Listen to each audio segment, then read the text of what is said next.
O que você queria ser quando crescesse? Você lembra das profissões clássicas que a gente idealizou lá atrás, quando era criança? Aquelas que tinham no Jogo da Vida? Ixi, para quem não sabe o que é o Jogo da Vida, dá uma olhadinha aí, porque eu recomendo. Talvez muitos que nos escutam aqui tenham sonhado em ser advogada, bailarino, jornalista, desenhista, professor. Astronauta, eu acho que era dessa lista aqui a profissão, um tempo atrás, a mais diferente. Hoje em dia já nem tanto, tem uma galera falando aí que a gente vai para Marte. A notícia meio esquisita ou não é que as redes sociais transformaram médicos, arquitetos, mecânicos de carro, ou seja, todo mundo em influenciadores digitais. E aí essa galera somou a especialização à paixão, formatou tudo isso enquanto conteúdo e foi virando referência. Muitos chegando até a ganhar muito dinheiro com a amplificação que as redes sociais trouxeram para o seu ofício. Então, talvez, hoje em dia, até para ser astronauta, de repente, vale a pena também estar atento aí. Quem sabe entender quais dancinhas estão bombando entre os marcianos ou na próxima rede social que surgir. Enquanto a geração dos nossos pais via numa profissão a segurança, a nossa vive operando nas incertezas.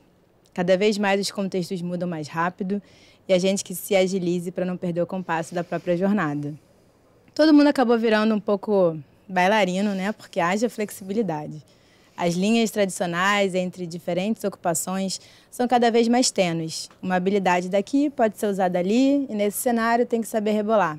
E olha que não vai faltar, são novas opções de carreiras. 85% das profissões que existirão em 2030 ainda nem foram criadas. Segundo uma pesquisa que se chama Projetando 2030, uma visão dividida do futuro, ela foi encomendada pela Dell Tecnologia ao Instituto for the Future. A gente ainda nem sabe o que vem pela frente. Essa pesquisa, inclusive, analisou os impactos dessas tecnologias na nossa vida profissional, lá até 2030, e contou com a participação de mais de 3.800 líderes de negócios de médias e grandes corporações, realizada em 17 países, inclusive aqui no Brasil. Então, isso não significa que as profissões como a gente conhece hoje vão ser extintas, mas que elas certamente serão transformadas e terão, na parceria homem-máquina, o principal vetor dessa mudança. Nesse sentido, as paredes das salas de aula se expandiram. Estamos todos aqui na cadeira de estudante por um bom tempo, caso a gente ainda queira abraçar esse mundo em constante mudança. Ninguém nunca tinha dito que a gente ia continuar na escola da vida por tanto tempo. Isso nos mostra que aprender não tem prazo de validade. A aprendizagem é uma jornada contínua, alimentada pela curiosidade e pelas mudanças do mundo. Com um toque de paixão, tudo ainda pode ficar mais divertido. A verdade é que a pergunta o que você quer ser quando crescer nunca ficou tão em aberto. Não é mais sobre o que você quer ser, mas quantos você quer ser. Você acha que tem o que é preciso para aprender, desaprender e reaprender? Quantas versões você é capaz de criar e de reinventar? Então, muito prazer. Eu sou a Babi Bono, jornalista, consultora de cultura, inovação e comunicação, especialista em iniciativas de impacto, educação e entretenimento, e hoje estou muito bem acompanhada de profissionais que trouxeram a paixão para frente daquilo que fazem. Carol, já vou chamar de Carol, que eu já estou íntima, Carol Martins, e eu match entre psicologia, polidense e o corpo feminino. Rodrigo Carvalho, o cara do marketing que se descobriu especialista em uísque. Que especialidade boa, né, de descobrir. E Pedro Bom, que costura música, arte e comportamento, expandindo o olhar da rua para o mundo. E tem até um projeto sobre sonhos e um podcast, que a gente vai descobrir um pouquinho aqui. Então, sejam muito bem-vindos. Certeza que quem está ouvindo a gente já está super curioso para conhecer um pouco mais sobre cada um de vocês. Bem-vindos, galera. Obrigado por receber a gente. A gente faz uma dinâmica aqui, que é a seguinte, já que a gente está falando de profissão também, né? Como é que vocês explicam, como é que vocês se apresentam explicando para a família de vocês, para a mãe de vocês, para alguém, que raios vocês estão fazendo da vida? Com o que vocês trabalham? Conta pra gente. Carol. Olha, tem até uma história engraçada sobre isso, porque quando eu comecei a fazer polidense, eu estava no início da faculdade de psicologia, né? Já tem quase 10 anos isso. E o meu pai perguntou o que eu queria com aquilo. E era, na época, uma dança que eu comecei a fazer, né? Como um hobby, queria me movimentar. E eu falei pra ele que eu queria ser a maior stripper do Rio de Janeiro. E aí, obviamente, ele ficou com uma cara assim, né? Super meio atônito, sem entender. Mas meus pais sempre foram muito abertos, então eles foram aceitando. Eu acho que eu diria que eu ensino mulheres adultas a dançar, e a se expressar um pouquinho através dessa dança, né? E essa dança inclui uma barra de pole dance, que é tipo um poste. Então, acho que eu falaria assim. E a outra profissão é, basicamente, escutar as pessoas nas singularidades delas. Então, não sei. É isso. Eu acho maravilhoso. Pedro. Olha, para minha mãe eu explicaria de fato que eu sou um comunicador, né? Tipo, eu gosto de comunicação, eu gosto de me envolver com tudo que é forma de expressão, né? Para mim, arte é isso. Arte é qualquer forma de expressão, qualquer forma de você se comunicar com o mundo.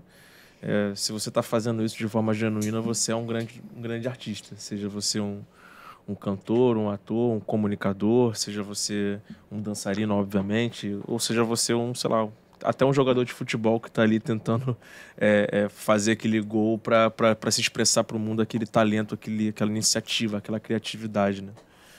Então eu sou um comunicador que gosta de estar envolvido em projetos bonitos, em projetos que sejam relevantes para a cultura, principalmente para a cultura preta brasileira. Acho que é inevitável eu não me correlacionar com isso, porque acho que todos os meus sonhos eles são muito pautados dentro dessa ideia que eu montei na minha cabeça de enxergar a gente de forma bonita, de enxergar a gente de forma potente e altiva, assim, de certa forma, para a gente pavimentar as próximas gerações. Então, eu sou um comunicador que faço muita coisa, tipo, tenho meu podcast, faço projetos, tenho empresa, trabalho na Globo. E toda vez que eu falo sobre isso, eu lembro daquele meme, né? Sabe como é que eu faço tudo isso? Eu faço tudo mal feito. E eu fico assim, gente, será que eu sou esse cara que faz tudo mal feito? Mas, enfim, acho que não. Acho que eu tenho feito coisas super legais. E eu acho que eu não faço tão mal feito porque eu faço com a ajuda de muitas pessoas. Então, isso me dá uma defesa para fazer tantas coisas e ainda acreditar nisso. Muito bom.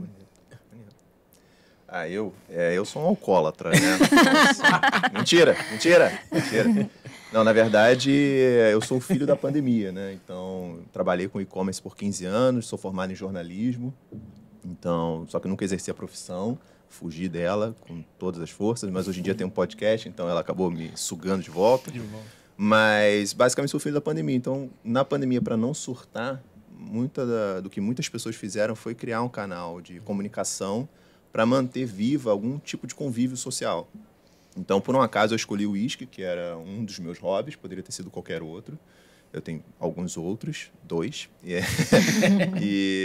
Mas acabei conseguindo criar essas pontes com outras pessoas, esses vínculos, e, por si, como consequência, trazer um senso de comunidade.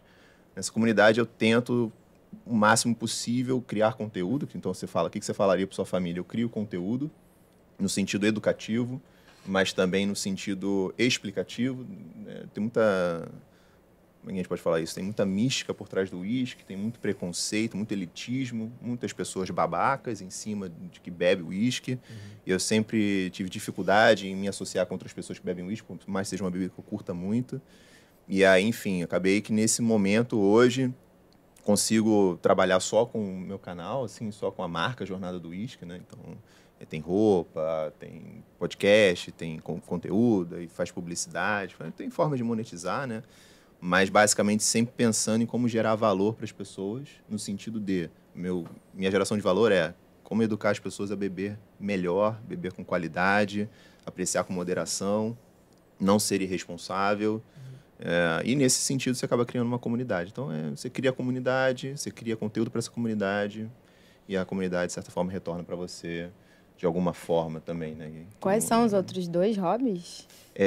Já fiquei curiosa. Vai, gente, vamos investir aqui, ó. Já viu que um deu certo? Eu gosto muito de anime. Ó. Gosto muito de livro. Então, assim, eu sou meio nerdzão, assim, true, assim. Então, é meio esse caminho, assim. Tentei até em fazer uma jornada pop antes da jornada do uísque. Existe, se você procurar jornada pop, tem numa rede social dessas aí. Na pandemia, o álcool venceu. O álcool venceu, porque... O Naruto perdeu pro uísque. Mas o Naruto perdeu muito, assim. Mas perdeu de lavada, tadinho.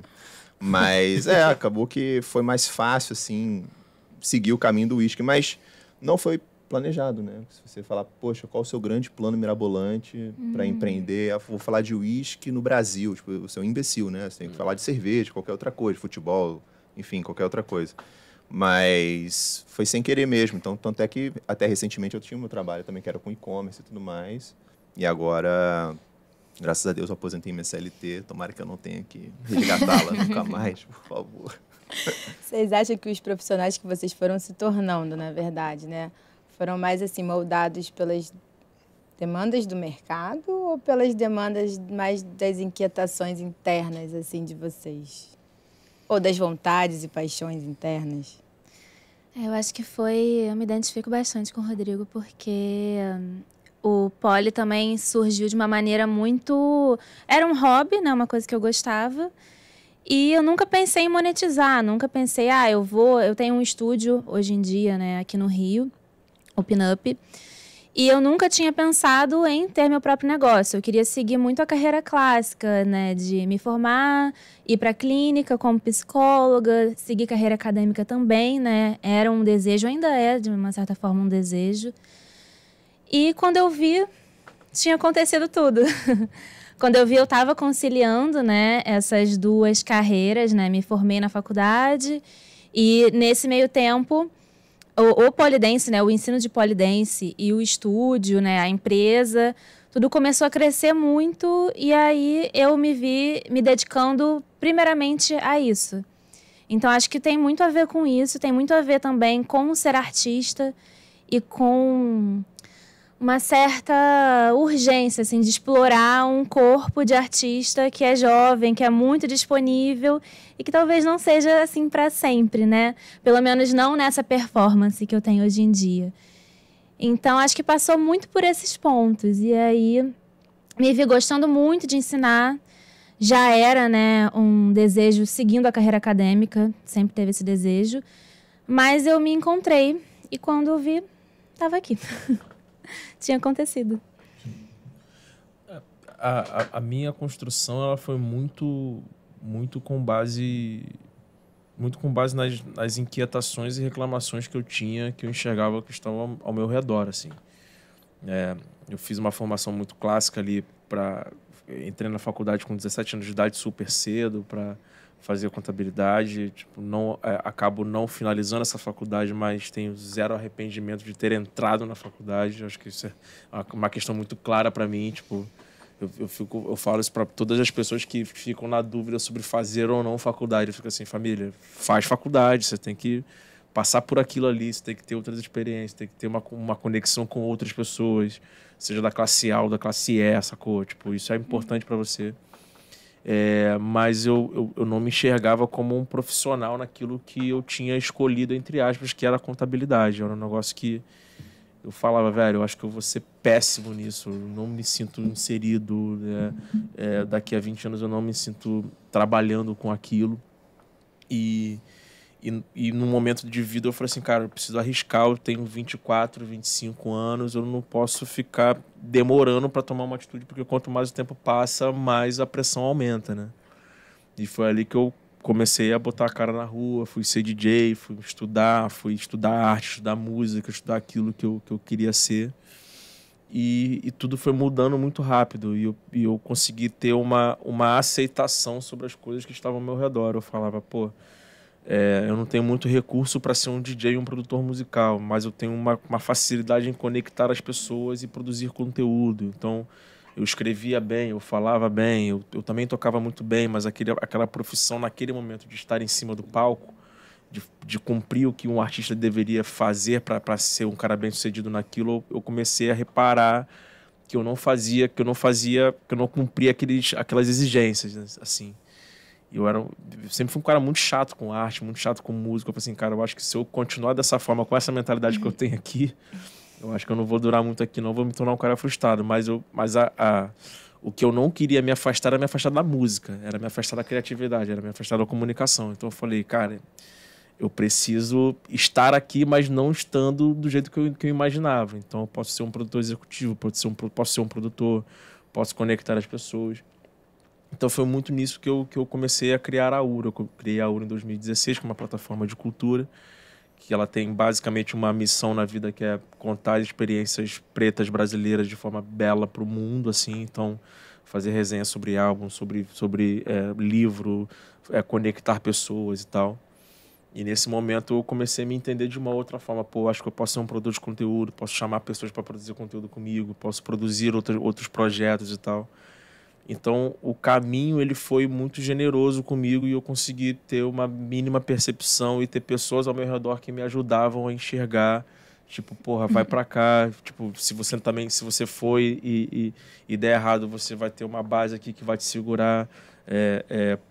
Eu fui muito bem criado, então, pelos meus pais, então tem uma base familiar muito legal, assim, que por mais que tenham embates naturais da vida, mas são pilares da minha vida que eu consigo, porra, saber o que eu posso fazer e o que eu não posso fazer.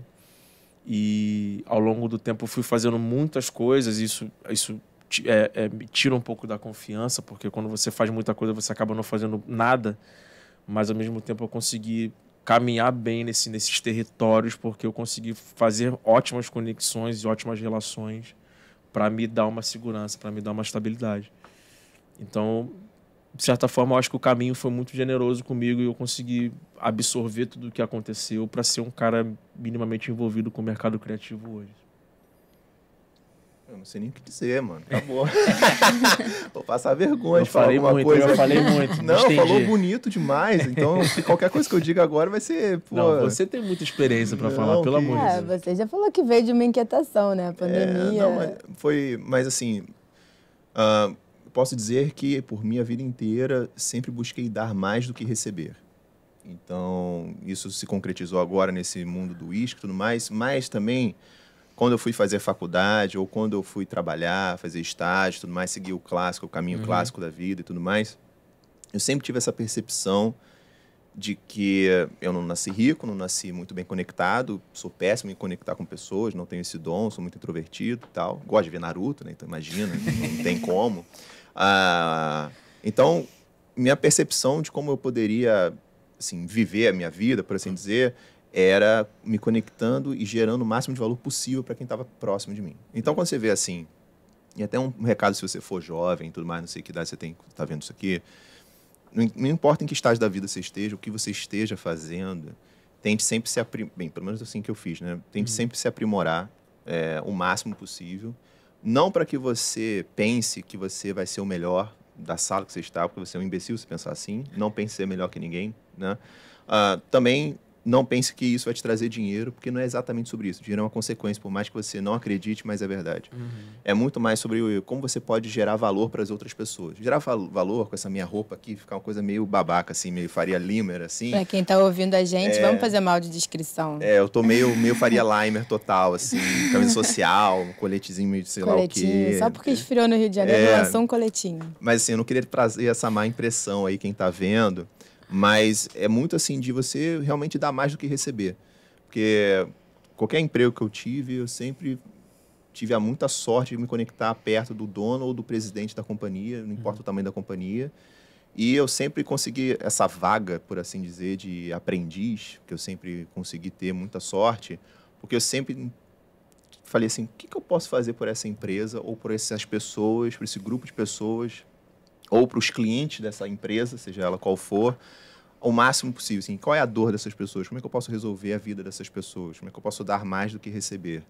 E aí, eventualmente, as pessoas me queriam por perto. Enfim, isso me ajudou muito a prosperar. E o que me trouxe muito personalidade na questão do uísque, na questão de hoje, quando eu faço de criar comunidade, é isso. De estar sempre pensando como é que eu posso me comunicar com as pessoas.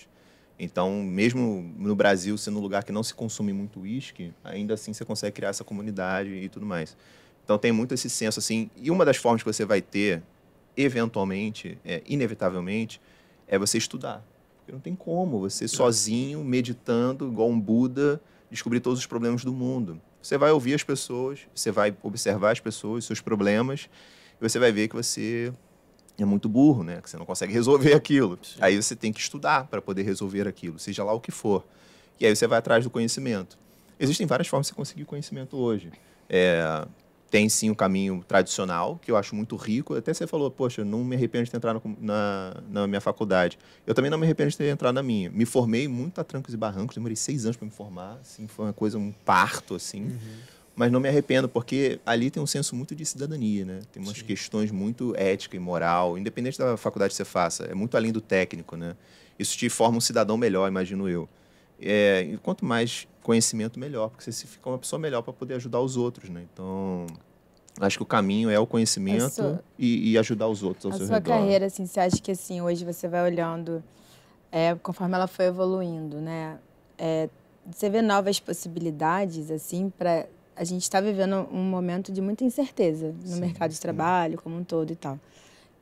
Como é que foi? Você vê hoje que você foi evoluindo para um determinado lugar e existem novas possibilidades de carreira dentro disso? Como é que Sim, eu acho que sempre vai existir novas possibilidades de carreira, independente do cenário que a gente viva.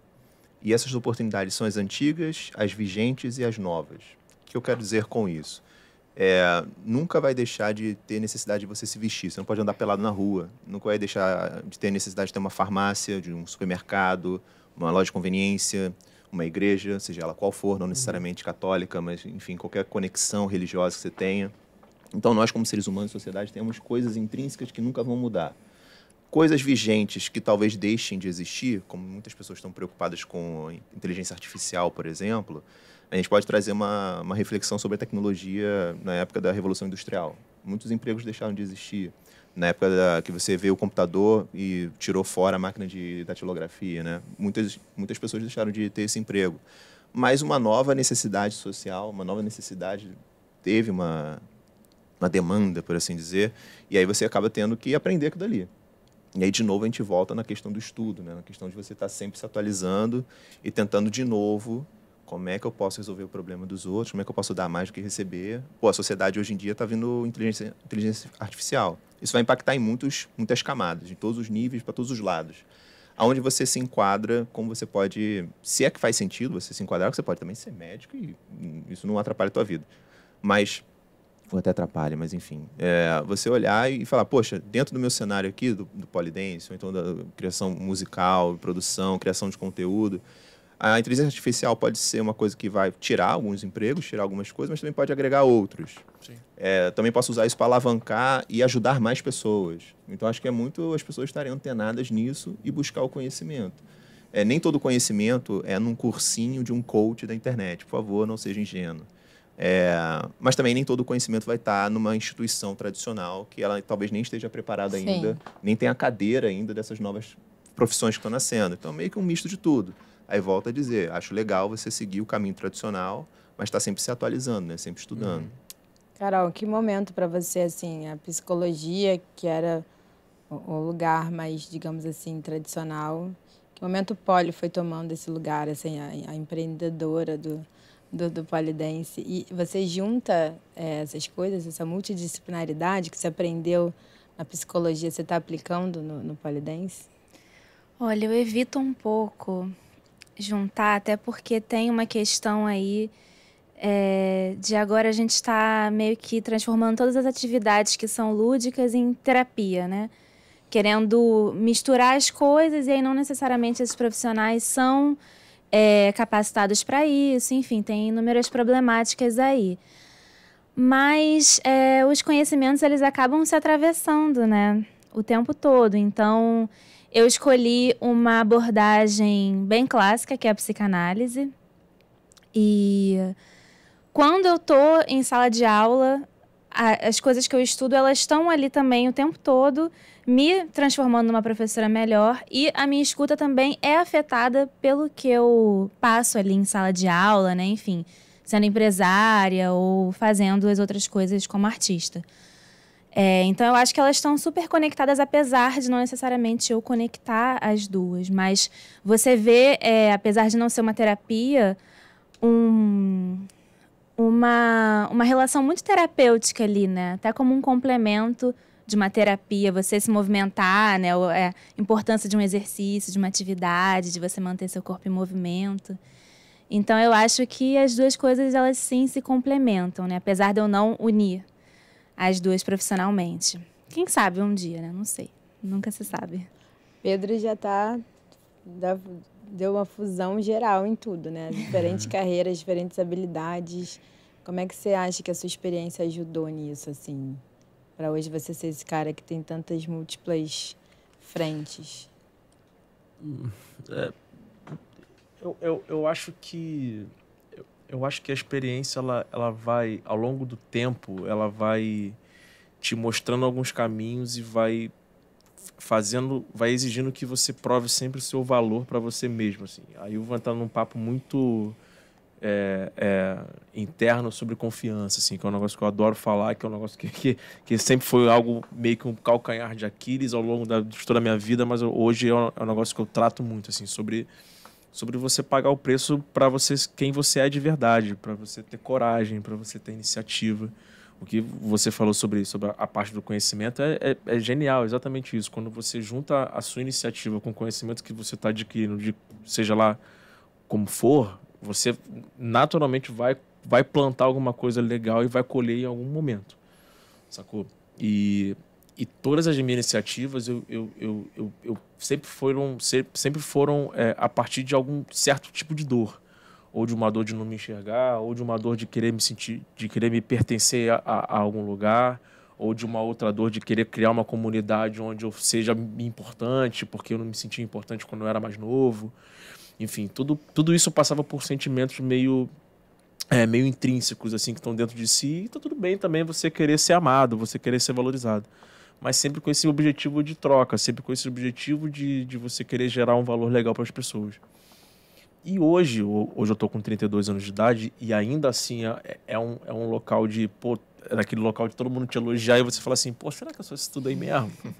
Pô, por que a Michelle tá me chamando pra aquele podcast legal pra caramba com um time super legal? Tipo, eu fico assim, eu acho que eu não sou isso tudo não, mas sim, você tá construindo algumas coisas legais, você tem resultados que por mais que não sejam resultados em números que geraram milhões para as pessoas que estão ao seu redor, de repente o impacto não é nesse local, né?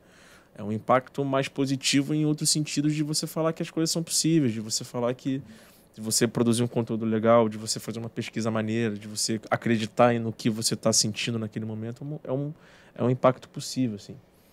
Então, para mim, bate muito esse local dessa união de coisas legais que hoje eu faço, que por muitas das vezes eu mesmo não reconheço, bate muito no sentido de, porra, é sempre uma construção diária sobre você estar ali pagando o preço para você. Sim, mano, eu sou um comunicador que não tem uma formação ali da formalidade da faculdade, mas eu tenho o meu valor porque eu tive uma iniciativa, criei uma empresa, criei uma plataforma, tenho um projeto super legal, conectei pessoas muito legais. Conta da URI, do seu projeto de sonhos. A URI é uma plataforma de comunicação que é totalmente voltada a entretenimento, no sentido de expressar experiências pretas que nós vivemos na nossa base para o mundo. Então é basicamente, sei lá, uma multishow preta. Fazendo uma comparação para as pessoas entenderem, sacou? Tipo, quero criar uma multishow preta. Adorei essa mini bio. É uma mini bio rápida para você entender. Ah, mas foi perfeita. Perfeita. Para você, para já colocar. Quero criar uma multishow preta ali, onde a gente tenha liberdade para criar o nosso conteúdo, escrevendo as nossas histórias através dos nossos próprios olhares. Então é o grande guarda-chuva. E dentro desse guarda-chuva a gente tem produtos dentro dele. A gente tem um podcast, que é um podcast apresentado por mim pela Marcela Oliveira, que é o Recultura, onde a gente conversa com várias pessoas, personalidades do mercado do entretenimento. A gente tem um site que está rodando super bem, com várias matérias super legais, coberturas muito interessantes de festivais, de shows e tal. Tipo, sempre tendo essa conexão muito próxima com o artista, né? Exemplo, a gente em 2017, o rap tendo uma outra formação, né? Eu fui sozinho, eu fui fazer uma cobertura do show do Djonga, que rolou no Armazém da Utopia, assim, isso 2017, 2018, eu não lembro exatamente, mas já era o Djonga gigante, com o Armazém da Utopia com 6 mil pessoas lotado, assim, e eu era a única pessoa, o único canal a fazer uma cobertura naquele local, assim. Eu falava assim, caralho, meu irmão, cadê a Multishow aqui? Cadê os caras? Cadê a Globo? Cadê... Eu falei, cara, eu acho que o negócio que eu criei na época, 1 ano, 2 anos atrás, eu acho que tem uma lacuna aqui legal, porque não tem ninguém enxergando isso aqui que essa galera tá fazendo. Hoje tem NGB News, hoje tem a galera muito legal na rua, com microfone, com telefone, assim, pegando áudio, entrevistando as pessoas. Isso é muito legal, um negócio que a gente já fazia lá em 2018. A gente não inventou roda nenhuma, mas a gente teve uma iniciativa em fazer algo que a gente estava enxergando. E o projeto mais importante, mais interessante e que mais deu relevância para a URA e para todo mundo que fez parte foi o Proteger os Seus Sonhos, que é um projeto multiplataforma, extremamente colaborativo, por um coletivo de pessoas muito propositivas e geniais para se propor conteúdo voltado à música no nosso país, onde a gente, naquele momento ali de George Floyd, né, tipo, acontecendo um monte de tragédia no meio de uma pandemia, teve um movimento de marcas e iniciativas querendo se conectar com iniciativas e projetos que falavam sobre cultura preta. E a gente, aí o destino vai conectando muita coisa, porque a gente já vinha plantando muita coisa antes, né? Isso que é legal a gente reparar.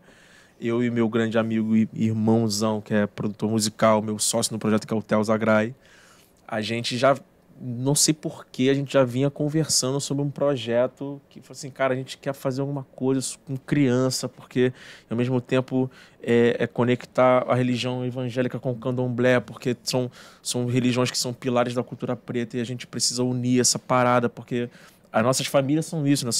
É uma grande união, né? Eu tenho tia que é candomblecista e tenho outra tia que é evangélica e minha mãe é católica e é isso. A nossa vivência é isso. Não é uma coisa separatista que vem na rede social que a gente vê. Não, a gente está ali convivendo todo mundo, sacou? E a gente estava conversando sobre isso, porque na época também tinha o Black Skin da Beyoncé, e a Beyoncé fez o Black Skin, que era um negócio lindo. A gente via a ficha técnica, não tinha uma pessoa preta naquela ficha técnica, pessoa preta brasileira, quer dizer, pessoa preta brasileira naquela ficha técnica. Eu falei assim, como é que pode? A gente tem aqui um monte de gente criativa, do audiovisual, do mercado, e não tem ninguém lá e tal. Enfim, aí bateu o George Floyd, bateu uma movimentação assim, de marcas e gravadoras e tal. E a gente estava ali com uma coisa muito embrionária de ideias e estava quase colocando no papel, pronta para fazer.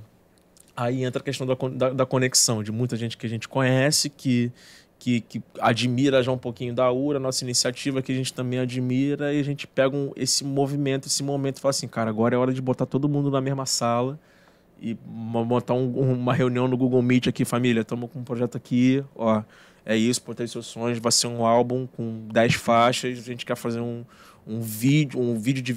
filme dividido em 3 atos, com uma atuação, 2 crianças, e os artistas vão cantar os temas que a gente determinar, e as crianças vão atuar num roteiro que a gente determinar, que vai ser um roteiro que vai conectar candomblé e religião evangélica. Tá bom, vamos nessa, tipo... Conecta, quando você vê, você está num set com 40 pessoas, 35 pessoas pretas, artistas todos pretos e todo mundo falando sobre cultura preta, não de uma forma que às vezes a pessoa branca espera que você fale, né? De uma forma raivosa, xingando todo mundo, porque tem uma coisa que a gente fala muito que é sobre o feitiço, né? A gente não quer falar sobre o feitiço que as pessoas têm em nós, né? Porque por muitas das vezes as pessoas esperam que a gente fale sobre dores ou sobre questões que a gente de repente não quer nem falar, mano. A gente só quer viver, sacou? Falar sobre cultura preta é muito mais amplo do que você falar sobre racismo. Você pode falar sobre amor, falar sobre dinheiro, falar sobre relações, sobre decepções também. E o racismo está ali, infelizmente, por uma questão estrutural, ele está ali como centro.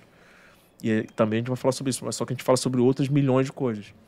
E a partir daí a gente conecta todo mundo e faz um projeto que para mim é o meu grande xodó, assim. É um projeto que me coloca em locais que... se eu estou na Globo hoje, trabalhando na Globo, é porque muito por conta da experiência que eu tive com um projeto onde eu não tinha conhecimento nenhum. E eu falei assim, cara, eu vou me meter a ser produtor executivo do audiovisual, porque já que é para alguém fazer, que seja eu. Aos trancos e barrancos, erra, acerta, e depois fala assim, não, agora eu preciso estudar. Se é que eu queira ficar nesse mercado, vou estudar e vou me preparar para ficar cada vez mais. O projeto está no 2º volume, teve, enfim, milhões aí de streams e views no YouTube. Ainda é um projeto muito da bolha, do underground, assim, do midstream. Mas a gente está se preparando para o 3º volume ser porradeiro, assim, e chegar em locais maiores, assim, para atingir mais pessoas, né? Porque a gente também não pode ter esse medo. A gente tem que, sim, conseguir ter armas e a coragem e confiança suficiente para atingir milhões de pessoas, porque é isso que a nossa criatividade merece, né? Eu falo muito, desculpa, Babi. A gente tá num podcast, é pra falar mesmo, na verdade. Eu fico olhando pro tempo aqui, assim, pra gente falar, não, tem um lugar pra gente falar, é esse, tá tudo certo. Mas é isso. Eu queria trazer um parênteses aqui, que é um glossário, que são 2 palavrinhas que estão circulando por aí, que a gente fale um pouquinho sobre elas. São palavras que estão na moda aí no mundo do trabalho. Eu não sei nem se eu vou pronunciar corretamente, tá, gente? Então, assim, vocês me perdoem. Upskilling e reskilling. Tem a ver com aprendizado contínuo e aquisição de novas habilidades. Upskilling é o aprimoramento do domínio sobre qualificações que a pessoa já tem pela sua expansão ou atualização. Reskilling é o aprendizado de novas habilidades e competências, a capacidade de adaptação para o exercício de novas funções. Bom, falar disso porque vocês estão fazendo isso toda hora, né? E aí, assim, o que vocês fazem para se atualizar? Porque vocês fazem muitas coisas ao mesmo tempo, né? Querendo ou não, as disciplinas de vocês se misturam o tempo todo. É só curso? Como é que o mercado fica sabendo? Como que vocês estão fazendo para costurar todos esses saberes, na verdade? Porque... E aí, no fim do dia, tem um projeto que tem ali a paixão à frente, mas para ele dar certo, tem muita coisa atrás. Que fontes vocês estão bebendo, assim, que a gente pode dar uma colada? Rios, TikToks. Opa, eu quero entrar nessa pauta. Rios. Vou entrar nessa. Shorts do YouTube, é maravilhoso. Aquele vídeo de 35 segundos tem um conhecimento maravilhoso. Mentira, também. Também. Tem alguns rios que são muito interessantes. Só uma brincadeira. Não, eu acho que, de novo, assim, eu sou muito conectado em criar essas pontes e entender as dores e tal. Então, se eu lanço um vídeo no ar, por exemplo, eu tenho um propósito da paixão, que você falou, de falar de uísque, vamos supor, só um exemplo aqui. Aí eu vou falar de uísque. Aí ninguém viu. Os poucos que viram falaram, cara, o áudio tá uma merda. Aí você já entende que você tem que fazer uma reskill de captação de áudio e de edição de áudio. E aí você vai atrás desse conhecimento. Aí você pode, de novo, ir por qualquer caminho. Você pode ir no caminho tradicional ou você pode ir no caminho das redes sociais, enfim, que falou ali, o Reels, o Shorts, etc., que é verdade também. O YouTube é uma grande fonte de informação absurda ali. Muita coisa errada, muita coisa perdida, é difícil de fazer uma conexão com todos os conhecimentos, mas enfim, está lá. Então é muito isso, assim. Então, e o upskill também, do tipo, poxa, eu faço uma... De novo, é porque eu trabalho com criação de conteúdo, mas criei um conteúdo e aí eu entendi que, cara, eu não sei tanto assim sobre isso que eu estou falando. Eu falei, mas falei meio gaguejando, não tive tanta segurança no que eu estou dizendo. Então, eu acho que eu tenho que estudar sobre isso aqui, eu tenho que reafirmar se o que eu estou falando é verdadeiro ou se é falso, enfim, se eu não estou fazendo nenhuma desinformação aqui. Então, é muito nesse sentimento ali, quase que... Eu sei que é digital, mas quase que um pé na rua, né? Quase que você está na rua ali, você está trocando com as pessoas e você está muito atento ao que elas estão falando para você. Nunca se colocar num lugar, tipo, num pódio, assim, né? Tipo, eu tô aqui, cala a boca que eu sei. De repente, a Carol ali sabe dar aula de polidência, alguém fala uma dor. Não, porque essa posição aqui tá me machucando. Ela vai falar, cala a boca, assim que é. É perigoso, né? É perigoso, porque você pode estar fechando uma porta para aprendizado, né? De repente, uma reskill ou então uma upskill, enfim. Então, é muito isso, assim, quando você...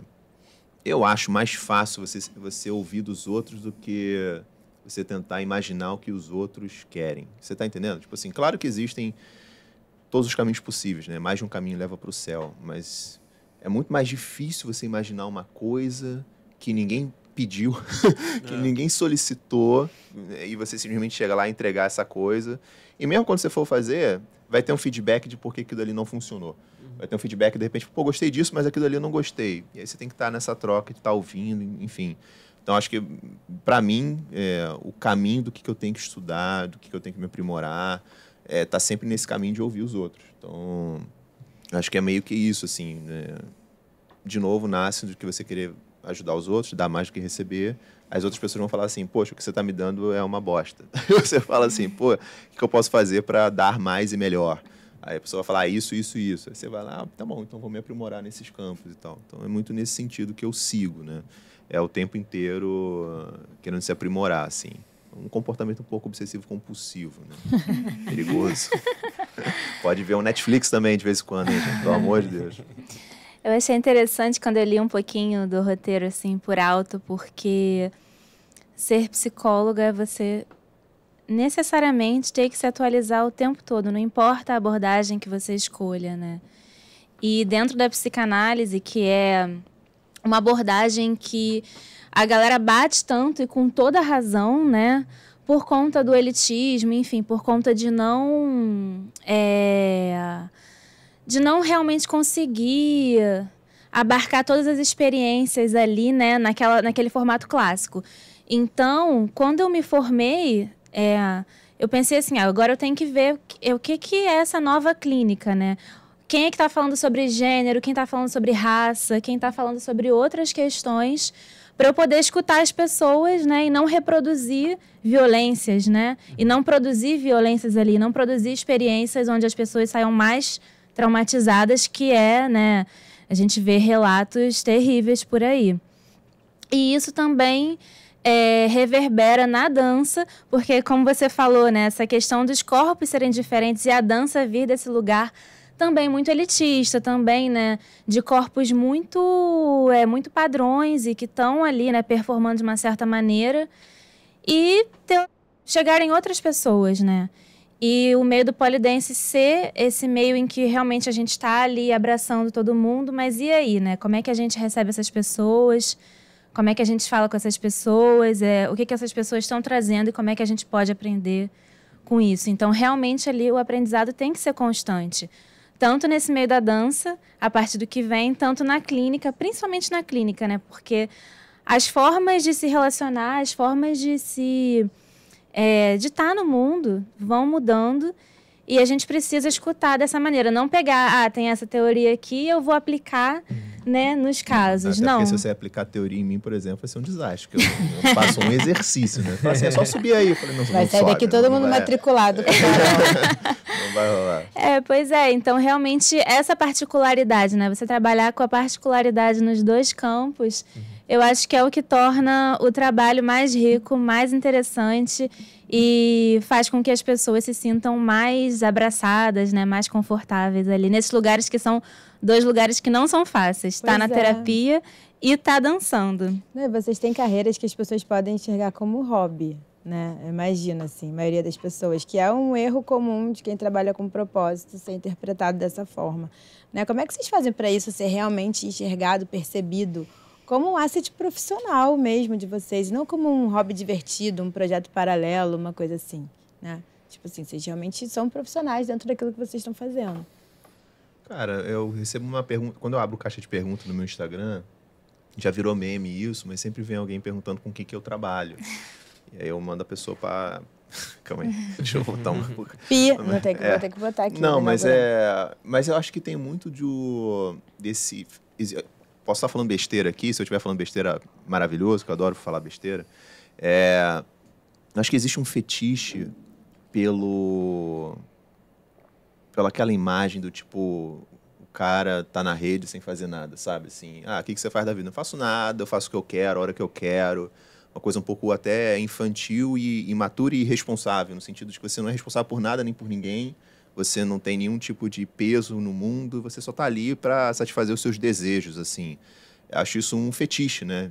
Um fetiche até um delírio muito infantil, juvenil, né? Um delírio sobre o que é liberdade, né? Exatamente, isso não é liberdade. Você é só uma pária, assim, você não faz nada para ninguém, isso é um absurdo. Não queira ser essa pessoa. Então, acho que tem muito nesse lugar, quando a pessoa vê alguém, um empreendedor, ou então um artista, alguém nessa área mais criativa e tal, falando assim, poxa, tá vivendo a vida que, né, pediu a Deus, no sentido... Porque ele tem intrinsecamente achando que você tá ali de bobeira, que você não tá fazendo nada, que você tá livre de responsabilidade, você tá livre de fazer algo com maestria ou até mesmo com zelo pelo outro. Imagina, você vai ensinar alguém a dançar, isso envolve o corpo, então... Se você for unir pessoas, imagina, você une as pessoas num grande propósito, o mundo fica encantado e você, né, não tá a par, né, à altura de tocar aquele projeto, de mandar uma mensagem bonita para as pessoas. Isso é muito importante. Não é tipo, mó vida boa, o cara vai lá junto as pessoas para falar do que ele gosta. Você é louco se você acha que é isso, entende? Então, acho que é muito mais sobre a percepção da pessoa do que o que a gente pode fazer para essa pessoa mudar essa percepção. Porque, assim, vai ter sempre alguém que vai olhar para, sei lá, para a Isa, falar assim, pô, que vida boa, ela só canta. Tipo, é louco, né? Tipo assim, tem muito trabalho por trás daquilo ali para ela poder fazer o que ela faz, tudo mais e tal. Então, acho que é da pessoa, assim, acho que é uma questão da evolução da pessoa, por mais que você mostre que é trabalho, por mais que você fale, olha, isso aqui é trabalho, eu tento melhorar nisso, melhorar naquilo, é um corre, não sei o quê. Porque, de novo, aí também há de se fazer uma ressalva e uma empatia que muitas vezes a pessoa que está falando isso está vivendo uma vida muito complicada, está vivendo uma vida muito difícil, uma pressão absurda, está vivendo, às vezes, à margem da sociedade, sofrendo injustiças sociais. Então, isso também tem que se levar em consideração e entender o porquê que ela pensa aquilo. Mas acho que vai ter esse conflito eterno. Eu acho que vai ser muito difícil você estar o tempo inteiro... É igual se você estivesse enxugando o gelo, sabe? Tá o tempo todo se justificando que o que você está fazendo é trabalho.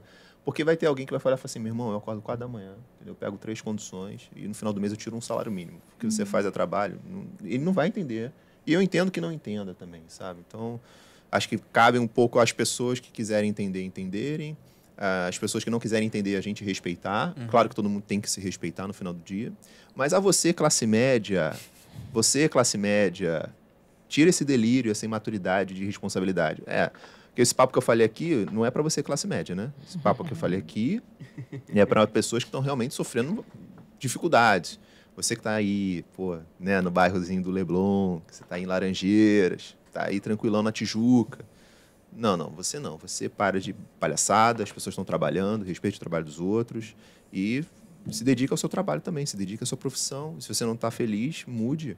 Não é fácil mudar, não necessariamente você vai conseguir de primeira, mas ficar parado também não vai te ajudar em nada, E né? não enche o saco de quem tá tentando. Cara, quem tá tentando. Né, cara? A vida já é tão difícil para você chegar lá, fazer um comentário no Instagram que tipo assim, que só tá falando sobre você, sobre a sua frustração. Ruim, cara. Isso é muito ruim. O negócio mais bizarro do propósito eu pelo menos sinto muito isso, né? Porque o propósito, ele, por mais que o trabalho seja muito coletivo, mas você enxergar aquilo ali tudo antes de todo mundo é muito solitário, né? É um processo muito solitário, né? Tipo, você tá ali com você mesmo e você fica naquela dúvida, naquele medo, será que eu faço isso ou eu não faço?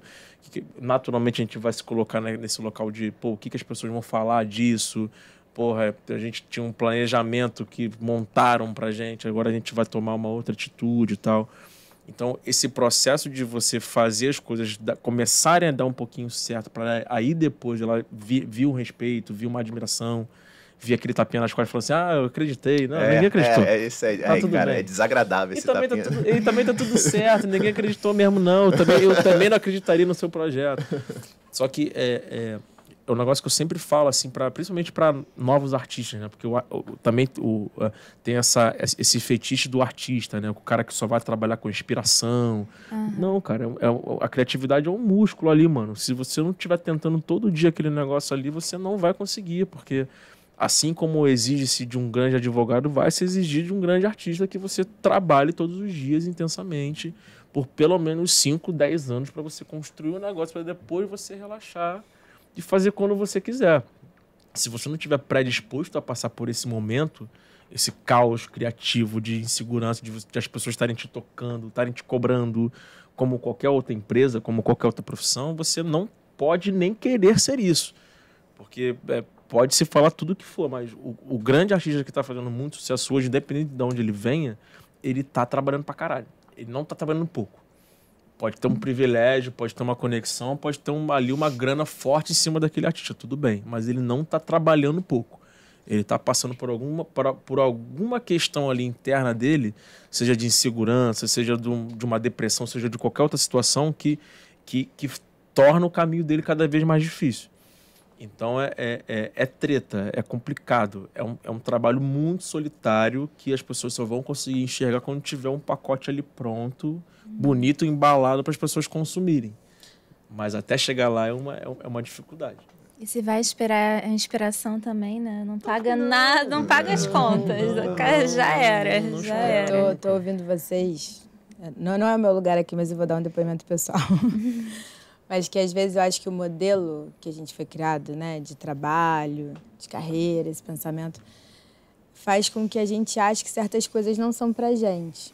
Principalmente se a gente vem de camadas mais populares, se a gente vem de quebradas e favelas ou regiões mais periféricas. E eu lembro que quando eu quis mudar a minha vida, né, que nem vocês estão falando, assim, né, eu quis mudar tudo, depois de quase 20 anos trabalhando no mercado publicitário, em cliente, não sei o quê, eu falei assim, cara, não, se isso aqui for esse lugar de sucesso, eu não sei se eu quero mais. E a minha família é uma família que vem de favela, etc. e tal. Eu lembro que quando eu falei em casa para minha mãe que eu ia pedir demissão, foi um caos. Fiquei, mas como assim? Mas você chegou lá. Você é uma executiva de uma grande empresa, você chegou lá. O que é esse chegar lá, né? Que vão ensinando pra gente, que é essa formatação do X ônibus, do isso, daquilo. E eu morei um tempo em Paraty, eu conheci uma menina que ela tem um perfil, vou até mandar um beijinho pra ela, Luana Viajante. A Luana tem 20 e poucos anos, é uma menina bissexual, é preta, manicure, que já viajou para mais países do que muita gente que eu conheço, porque ela tinha um sonho e ela se organizou para isso. E eu acho que o modelo faz com que a gente ache que fazer essas transformações não é viável, não é possível. Durante muito tempo tive que me trabalhar, não conhecia a Carol ainda, mas muita terapia, para conseguir entender que existem outros modelos de vida possíveis, que tem como a gente reorganizar aquilo que a gente talvez estudou para fazer, e colocar um pouco mais de pitada de paixão, né? Claro que os boletos estão aí, mas de reorganizar as coisas. E às vezes eu acho que o modelo faz com que a gente ache que não é possível. Sim.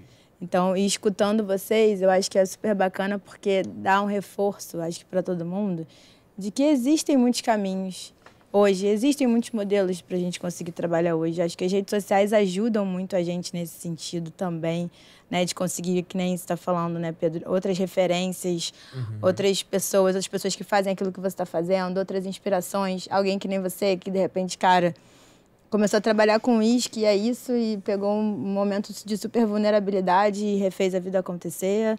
Então, assim, só queria dar esse depoimento pessoal, porque eu acho que tem uma questão de crença mesmo, de que só existe um tipo de modelo de trabalho, um jeito de fazer, e acho que a gente está vendo essas novas gerações aí chegando com tudo, falando, opa, peraí, não é bem assim não, a gente quer fazer de um jeito diferente, de um jeito que tenha mais saúde dentro do que a gente faça, e eu acho que tem um pensamento um pouco mais coletivo, não sei o que vocês acham, se vocês acham que tem mesmo ou não, mas que existem outras possibilidades da gente olhar para esse futuro. Vocês veem dessa forma também?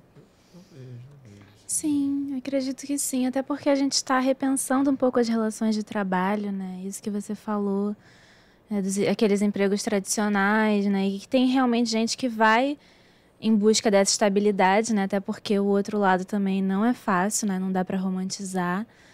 Mas eu acho que tem um caminho aí, uma discussão em busca desses sentidos do trabalho, né? O que é o trabalho? É alguma coisa que vai me dar uma certa garantia, vai pagar minhas contas, mas também é algo onde eu vou me realizar. Então, eu acho que tem um pessoal repensando, realmente, né? Tem até uma colinha minha aqui que eu não estava lembrando dela, mas segundo o Fórum Econômico Mundial, as empresas dizem que as maiores barreiras de transformação são as lacunas de habilidades no mercado de trabalho e a inabilidade de atrair novos talentos. Então, assim, queria saber o que vocês acham, assim, né? Como é que o mercado de trabalho, de repente, pode ir curando essa fraqueza? Será que tem um novo papel aí das empresas de oferecerem um novo olhar para essas novas qualificações, ou mesmo das pessoas correrem atrás de se qualificarem em outras perspectivas também? Isso é um ponto que eu estou sofrendo. Sofrendo não, né? Eu estou vivendo isso agora, né? Porque aí fora pós a URPA, ter seus sonhos e tal, que hoje a empresa está viva, estou ali ainda mais com uma outra organização societária, estou com a minha irmã super assumindo uma função que era minha de executiva, um novo sócio também ajudando a tocar a empresa, e eu assumo uma nova função hoje na Globo, assim, que é para trabalhar com uma pessoa que já era minha referência, que é a Samantha Almeida, que é uma, enfim, grande... Beijo, Samantha. Acho que beijo, Samantha, porque é uma das... acho que é uma das maiores referências hoje do mercado criativo e uma pessoa com star power, né? A Samantha é aquilo. A Samantha é uma estrela que trabalha nos bastidores, mas literalmente uma estrela que movimenta muitas peças através de iniciativas que vêm dela, de muita proposição, de muita intencionalidade, né? A Samantha é muito isso, né?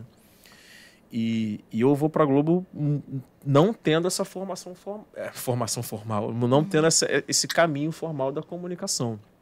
E eu acho que esse tipo de mudança que as empresas precisam, sim, trazer para dentro pessoas que, de repente, não têm aquela formação, mas que têm um brilho, uma faísca, uma especialidade que tá ao redor, que pode sim trazer um valor para aquele ativo que pode ser muito, muito fora da curva, que uma pessoa que tem aquela formação padrão, que está naquela caixa, de repente não vai enxergar. Então, eu particularmente acho que a minha presença hoje numa grande instituição de comunicação, que é a Globo, vindo através da iniciativa de uma grande referência, que é a Samantha, de um convite que ela me fez, veio muito por conta disso. Eu falei para ela, eu quero muito ir, mas eu não tenho a formação que de repente, os meus colegas vão ter. Mas você tem as habilidades necessárias para desenvolver. E ela chegou e bancou. Falou assim, não, cara, eu quero você ela fala muito essa expressão, pelo repertório cultural que você tem. Eu quero pessoas no meu time que tenham repertório. Eu quero pessoas no meu time que tenham vivência, que vivem, que transitam nos lugares, que saibam se posicionar, que saibam se comunicar, que tenham sensibilidade, mas que também tenham coragem para seguir em frente. Então, se as empresas... E não são as empresas, né? São as pessoas que comandam as empresas, né? Porque é isso. E é um olhar muito mais contemporâneo você pensar exato. Desse jeito, né? No mundo que a gente está misturando um monte de habilidade por aí. Se os líderes dessas empresas tiverem essa percepção de abrir mão das suas seguranças e dos caminhos que elas mesmas criaram, e se arriscar em locais onde, eu vou convidar e vou contratar uma pessoa que, de repente, não tenha a formação que deveria, mas tem um skill que eu preciso, é a pessoa que está conectada e que pode me trazer insights, ideias e criatividade, eu acho que é aí que as coisas se movimentam. Mas, gente, não é para você não fazer faculdade, pelo amor de Deus. mas é principalmente para as pessoas que estão nesse local de liderança, que estão sentadas nessa cadeira e que precisam ter uma percepção cultural, que a empresa tem que estar conectada com a sociedade para dar um valor para ela, né? Então, os líderes de qualquer segmento, qualquer empresa, precisa estar conectado culturalmente com o que está acontecendo ao seu redor. Seja uma empresa de criatividade ou seja, sei lá, uma metalúrgica. Precisa ter essa percepção de trazer pessoas para dentro que vão compor esse time de pessoas criativas e que vão dar uma outra percepção e uma outra visão para essa empresa. Acho que o que a Samantha fez comigo, acho que é um exemplo muito claro do que você está trazendo. E vocês, tem alguma ref? Quem é ref na vida de vocês? Ou o quê? São algumas, eu acho. Meus professores, alguns professores na faculdade também, supervisores que tem muito essa coisa do início da clínica, né? De você ficar muito vulnerável ali de frente com... Você é um estagiário, você está ouvindo uma pessoa e você fica, meu Deus, o que eu estou fazendo aqui, né? Que isso? Como assim? Como é que eu vou fazer isso? E eu tive um supervisor, o Geraldo, que ele era muito, assim, ele era um educador de verdade. Ele passava, assim, uma segurança. E a gente fazia umas besteiras, né? Porque faz parte também ali do processo. Mas quando a gente fazia essas besteiras, ele sustentava tanto aquele lugar ali, né? Do tipo de, você tá aqui para aprender e eu tô aqui para ouvir, né, essas questões e a gente trabalhar nisso juntos, que eu acho que isso depois também na dança foi um pouco assim, né? Acho que eu dei essa sorte de esbarrar com essas pessoas aí na vida. Então, acho que foi indo por esse caminho mais do amor, né? Do que da coisa ali muito rígida. Tentando... como é que eu posso falar isso? Emaranhar todo mundo aqui sobre aquela questão dos novos profissionais, esse descasamento da indústria, seja ela qual for, com a juventude. O coroa falando, né? Mas enfim. Confia em mim. Eu posso usar uma referência antiga sobre o que a gente viveu nos anos 99 e 2000, na questão do boom do site, .com. Muitas empresas tiveram muita dificuldade de achar pessoas para ter seus sites, por assim dizer. E muitas pessoas não sabiam programar um site, seja ele qual for, um site bobo lá, qualquer. E aí, hoje em dia, 2023, 20 anos depois, muito difícil uma metalúrgica que, teoricamente, não tem necessidade de ter uma presença digital. Ela pode até não ter rede social, mas é muito difícil ela não ter um site. Principalmente se você for listado na bolsa, Faria Limer aí. Se você for listado na bolsa, mas você tem que ter tua relação com o investidor ali no site. Você é obrigado a ter um site. Então, eventualmente, a gente se encontra. toda vez que tem uma ruptura tecnológica, tem esse descasamento entre profissionais que sabem fazer aquilo ali, a necessidade das empresas de enxugar esses profissionais e, claro, também o entendimento das empresas, que são feitas por pessoas, né, os diretores, presidentes, os diretores de RH, de entender que eles precisam daquele profissional. Então, a gente pode, de novo, usar esse exemplo do site, mas a gente pode trazer um pouco mais para a rede social, a questão, poxa, às vezes o diretor de RH de uma empresa não sabe contratar um social media, porque ele não sabe onde procurar. Aí ele vai botar lá no Cat Online, que era alguém que sabe mexer no TikTok, aí recebe 50 mil currículos. Cara, esquece, entendeu? Então, tipo assim, são pessoas que não conseguem se encontrar, não estão sabendo se encontrar ainda. E eu estou usando esse match de rede social, mas serve para tudo, tá? Todos os avanços tecnológicos, todas as rupturas que existirem e vão sempre existir, vai ter esse descasamento natural entre a indústria e os profissionais. Isso é normal, assim. Eu acho que, eventualmente, a gente faz um catch-up, né? Eventualmente, a gente se encontra ali. Eu não tenho uma visão muito pessimista nem catastrófica. É uma visão mais de dificuldade, porque, poxa, enquanto a empresa não tem aquele profissional, ela vai sofrer um pouco. As empresas que conseguirem os profissionais vão sair na frente. E os profissionais que não conseguirem achar suas empresas porque elas não estão sabendo se comunicar, né? Não estão conseguindo encontrar elas. Elas vão sofrer porque elas estão sem dinheiro, precisam pagar boleto. Então tem esse descasamento aí meio caótico. Mas eu acredito muito que eventualmente todo mundo se acha. Só, como eu falei aqui do site, todo mundo tem site hoje em dia, é uma coisa meio boba até de se pensar. Acho que isso eventualmente vai acontecer também para todas as outras rupturas tecnológicas. E de referência, tenho muito todos os meus líderes, por assim dizer, de todos os trabalhos que eu passei. Eu tive muita sorte. Sim. Eu passei 6 anos no camiseteria.com. Eu fui o funcionário número 7 ou 8, sei lá. Saí de lá o braço direito do dono. Ele é meu amigo até hoje. Muitas coisas que a gente fez, a gente conquistou junto. Tipo, o prêmio de Reclame Aqui, o Cacete A4 e tal. Foi meio que uma faculdade de e-commerce para mim. Mas, assim, ele super aberto a deixar eu explorar tudo e aprender tudo. Então, tudo que foi literalmente uma faculdade. Aprendi muito lá. Mas também, logo em seguida, quando eu fui para o Grupo Reserva, o Pedro Cardoso também, porra, foi um irmão mais velho que me ensinou muita coisa. Depois eu fui para o Grupo Taurus, enfim, o presidente de lá, o Carlos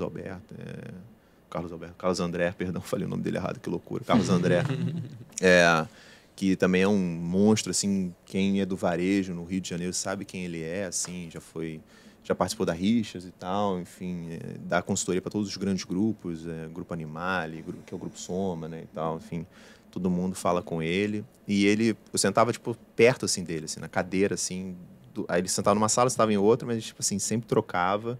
E eu sempre tive essa percepção de, cara, como é que eu posso ajudar esse cara a alavancar a operação dele aqui? No caso, ali era o e-commerce, aí tinha que fazer o e-commerce no Brasil, o e-commerce nos Estados Unidos e blá, blá, blá. Mas sempre tive muita sorte de ficar muito próximo das pessoas de mais alto nível das empresas que eu passei. Sim. Isso é sorte. Não tem nada a ver com nada. Assim, nasci com a bunda para a lua, caguei. Foi isso que aconteceu. Mas caso você não tenha tido essa sorte, com certeza você tem um gestor próximo. Ah, mas o gestor próximo é uma paia, que é aquela coisa terrível, odeio essa pessoa. Aí eu acho que cabe. Eu já tive uma chefe terrível, eu não vou falar o nome dela aqui, mas que quase me causou um câncer. E o que eu fiz foi, tipo assim, tentar aprender o máximo, no sentido de que, poxa, tudo que essa pessoa faz, eu acho. Eu era muito antônimo dessa pessoa. A pessoa, ela estava aqui, eu estava ali. E aí eu aprendi com as pessoas no sentido pelo erro, né? Pela dor, né? Aprendi na dor. Falei, olha, se ela está fazendo isso aqui, é tudo que eu não quero fazer. Todos os erros que ela cometia, eu aprendi para não cometer também. Então também tem essas referências de você tentar aprender com seus inimigos, né? Ninguém tem inimigo, pelo amor de Deus, mas assim, é só uma metáfora. Então essas são as minhas referências, assim. A Juísque. E a Juísque, cara, eu tenho quase nenhuma referência, na real, assim, porque eu via muito conteúdo na gringa, via conteúdo aqui no Brasil, mas como é que eu posso dizer isso, assim? O que eu faço não é o que eles fazem. Uhum. Eu tenho um sentimento de que o que eles fazem é uma coisa do quem tem a piroca maior, desculpa, corta aí, mas é uma coisa muito babaca, assim, do homem branco, hétero, cis, velho, seus 50 anos, 45 anos, tendo uma postura muito, olha o que eu sei, olha o que eu sei, olha o que eu fiz, olha o que eu tenho, olha onde eu fui, escuta o que eu sei, olha o que eu falo, sei o quê. E eu acho isso muito, muito cafona, assim. Muito, dá para ser mais divertido. Sabe? E eu acho que ele não está se conectando a ninguém. Uhum. Então, o meu interesse não é sobre ter a maior pica na sala, mas sim sobre conseguir conversar com uísque com outras pessoas, principalmente pessoas que têm preconceito, principalmente pessoas que estão bebendo. Quando eu digo errado, não é julgando, mas é bebendo errado no sentido, poxa, tá fazendo mal à sua própria saúde, sabe? Tá fazendo coisas que não deveria fazer, gastando dinheiro que não precisava gastar, às vezes comprar um uísque terrível, horrível. Isso tem muito no vinho também, garrafas caríssimas, que não vai ser agradável para ti e tal. Então, acho que eu tenho muito esse caminho de pioneirismo, assim, né? Hoje em dia, o Jornada no Uísque é o maior, sei lá, canal, marca de uísque no Brasil. Acho que é o segundo maior no mundo, né? Então, tipo, eu consegui dar uma entrevista lá pra gringa também. Eu gostaria que a gente continuasse esse papo com uns drinks e uísques, porque a gente merece. Tá? Porque estamos brindando aqui hoje o final da primeira temporada. Vai fazer aquele... Eu bebendo água aqui, que absurdo. Cadê o Que uísque? esculacho, né? Tomando uma água. Que coisa terrível. Estamos brindando o final da primeira temporada e eu acho que esse papo foi muito inspirador para a gente poder amarrar tudo isso, porque a gente falou muito quando a gente estava construindo, falando de propósito, que era exatamente para a gente falar das paixões que circulam, os nossos fazeres, o conhecimento, o que a gente pode vir a fazer e nem sabe o que pode fazer ainda. Então, eu queria que a gente fechasse, que vocês soltassem o coach que tem dentro de vocês, que eu já vi que tem, mora um coach dentro de cada um, e que vocês deixassem aqui um ensinamento para a galera que está ouvindo a gente, que vocês gostariam de ter recebido no início da carreira de vocês. Assim, papum, o que você gostaria de ter recebido no início, que você hoje pode deixar aí para alguém? Eu acho que eu diria para ir com paixão e com entusiasmo, mas não romantizar nenhuma carreira que você escolha assim realmente porque você ama aquilo, né? Porque tem aquele negócio, trabalhe com o que ama, nunca mais vai amar nada. Tô zoando, mas passa um pouco por isso também, né? Porque ainda mais quando o trabalho não tem um prescrito ali, né? Quando esse trabalho você vai descobrindo o que você tem que fazer dia após dia, quando, essa liberdade, o que eu faço, né? Com essa liberdade toda aqui que eu tenho. Já diria o pagode. Exatamente. Então, eu diria realmente para a pessoa não romantizar, botar o pé no chão e não se levar tão a sério, porque a gente se leva tão a sério. A gente fica sofrendo por cada coisa, assim, que, cara, depois a gente olha e fala, nossa, eu sofri por isso, né? E aí a gente acaba se desviando também das coisas que a gente realmente deveria estar fazendo, né? Com paixão, com vontade, por conta dessas inseguranças. Então, acho que eu diria Carol. isso. Adorei. Sim. Cara, é sobre você mesmo, né? No final das contas, é você com você mesmo e quanto mais preparado, quanto mais pronto, quanto melhor o seu espírito e o seu coração e a sua mente estiverem organizados, muito provavelmente você vai conseguir colher algo positivo disso. Eu acredito fielmente nessa questão de você estar sempre vencendo as batalhas contra você mesmo, assim. É muito nesse local de você se perdoar também, porque não adianta você só se cobrar e você achar que está tudo ruim e entender que você não está fazendo nada, não. Se você está tendo iniciativa, se você está tendo coragem, se você está se arriscando por algo que você acredita, você já está fazendo alguma coisa super legal. Então, dê tempo ao tempo, as coisas vão acontecendo em um tempo que já não é mais tão no seu controle. Você tem que estar preparado para quando o negócio acontecer. Se colocar como prioridade, isso é uma premissa muito básica, mas que por muitas das vezes a gente não consegue tomar uma atitude simples sobre não ser egoísta, mas ao mesmo tempo você se colocar como a sua própria referência, assim, você se colocar como se não for bom para você, não tem sentido você estar fazendo parte daquilo. Você não pode se doar por um projeto, ou por pessoas, ou por empresas, ou por qualquer outro tipo de iniciativa que não esteja sendo positivo para você, que você não esteja se sentindo respeitado, que você não esteja se sentindo minimamente valorizado naquele meio, assim. E no final das contas é você estar sempre conectado com pessoas, iniciativas, principalmente pessoas que que vão minimamente respeitar e acender cada vez mais a sua chama, assim. Bom. Eu sou um cara muito conectado com o coletivo, com pessoas ao meu redor. Eu gosto disso. Eu gosto de estar... A minha vaidade é essa. Eu me senti respeitado. Eu me senti ao redor de pessoas que estão me ouvindo e que eu estou falando coisas positivas para essas pessoas. Então, é muito cuidado com quem você compartilha os seus sonhos e as pessoas que estão com você, elas têm que ter esse local de estar sempre estimulando e querendo que você cresça junto com elas ou por você mesmo, assim. Então é muito uma luta interna que é diária. Não seja um babaca. Esse é meu recado. Eu adoro isso. E não tô falando assim para chocar. É porque realmente, minha vida, eu já fui o babaca, já fui muito arrogante. E aí pessoas não falam comigo hoje, coisa de 15 anos atrás. E aí, eventualmente, um desses meus mentores chegou para mim e deu um... Qual é? E aí isso aí virou minha chave. E aí eu parei de ser um babaca. E eu vi que eu fiz muito mal às pessoas. Assim, porque você vira uma pessoa tóxica, né? Então, você vira uma pessoa intolerante. Enfim, é horrível. Não seja essa pessoa. Sempre fique em xeque se você está fazendo bem. Faça mais bem. Faça bem aos outros. Seja gentil, seja educado, tenha empatia, respeite o outro, sabe quando está passando por uma coisa que você nem sequer imagina, não se acha o rei da cocada preta, nem a rainha da cocada preta. Então, isso resume em não seja um babaca, tá bom? Bom, galera, acho que finalizamos por aqui. A gente já passou um pouquinho do nosso horário. Obrigada. Vou deixar o convite aberto aí para os próximos. Obrigado. E, bom, todo mundo que acompanhou a gente até aqui também, muito obrigada. Foi uma jornada super interessante. Espero que vocês tenham gostado. Mandem pra gente também os feedbacks de vocês, o retorno. Assistam, ouçam os outros episódios. E esse foi mais um Falando de Propósito, mais do que promover a educação profissional. O propósito do Senac é gerar grandes oportunidades de transformação. E como não queremos deixar ninguém para trás, nos juntamos aqui, a quem também está nessa jornada, pela inovação e pela inclusão social, para amplificar a nossa voz. Um abraço e até mais. Valeu. Obrigada.